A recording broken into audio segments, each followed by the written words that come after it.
tell me that I'm never gonna make it. They want me to do something that could make sense. They hate when I keep dreaming I'll be famous, but I don't give a fuck, I'ma keep chasing.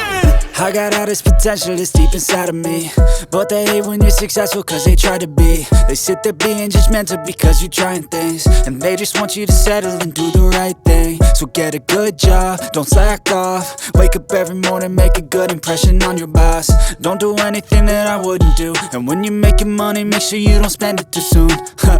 Fuck that, I'll do what I wanna do. I got a different path from everyone, and that includes you. Who are you to tell me how to live life? In these times it feels like nobody is right, yeah. So I'ma figure out what else we succeed, and then invest all of my time into that and proceed.